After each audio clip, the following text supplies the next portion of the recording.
Alright, so you know I'm gonna have a full LME video after this little indie film to cover all of my emotions while watching it. Full of spoilers, of course, but this video is also full of spoilers, if you couldn't tell by the title, because you probably clicked this because you just got done watching the movie, you feel like Hugo from Lost when his dad left him, and your heart just hurts. So if you're looking for closure, some possible answers, that's what I'm here for, so we can quickly break down this ending, and that way your whole weekend doesn't feel like a funeral. Let me explain. So yeah.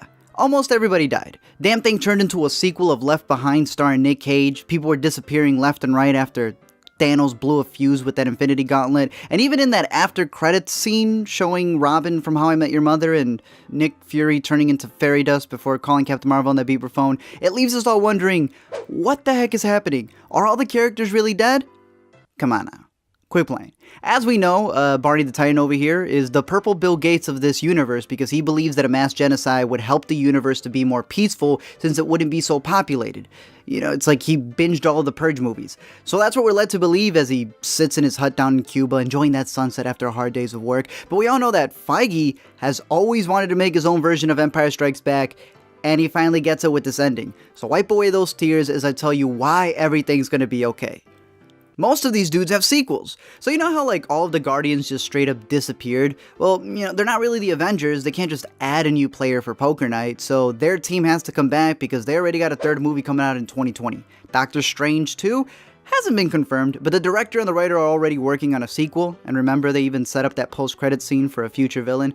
And remember when Strange himself said in Infinity War that he had seen all of the possibilities and there was one that they survive in? Which one do you think we're watching? In that timeline, Strange has to give him the stone since he tells Tony there was no other way.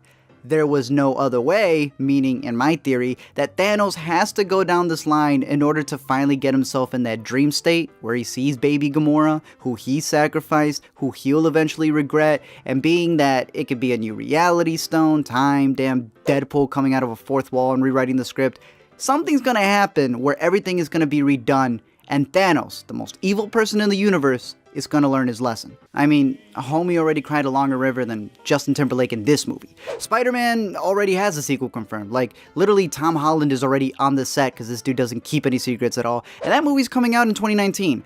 Black Panther just broke box office records, fixed race relationships for some. So him getting raptured, come on, he's gonna have a second coming. So what we know is that since he got the Soul Stone, which is meant to control souls and send them to a certain dimension, that's where you can probably guess everybody is as they disintegrated. We also know that Adam Warlock was hinted in one of the 616 Guardians 2 endings, and that he will eventually help kill Thanos if they're going according to the comics. They even beepered Captain Marvel at the end of the movie, who's going to have a movie next year. It's going to take place in the 90s. It's going to feature a two-eyed Nick Fury, and I have a theory that it may be in another dimension. I mean, she's been around since the Fresh Prince time, right? If she was found in the 90s, so why hasn't she helped out at all? Why does Nick Fury need this crazy beeper thing if it isn't to reach someone from another dimension? The multiverse is my theory as to how they're not only going to get back our fallen heroes, hopefully snatch up some X-Men, but show that that's been the plan all along, that they've been playing with timelines since before Iron Man, and that the biggest timeline that they've been playing with this whole time has been ours. Imagine that. Imagine if they release a movie and then like there's still a 30-minute after credit scene because they already know how big it is and the after credit scene becomes its own movie. Thank you guys for checking out this video. As always, let me know your thoughts down below in the comment section. Let me know if you like this movie. Like I said, we all know Avengers 4 is coming out next year. It's supposed to be in 2 parts. Freaking next year. They're not even taking a break in between them. It's coming out next year. Still doesn't have a title. I've been saying with the whole Fox right deal and everything going up there with my theory of multiple dimensions, I hope they swoop them up and it becomes, I don't know, maybe an Avengers versus X-Men, this whole thing. I don't know what it could be, but that's my theory. For those of you who are worried about the people who supposedly passed away, they got confirmed sequels. They're already on set. Don't even worry about it. Be just upset that they left you with that cliff.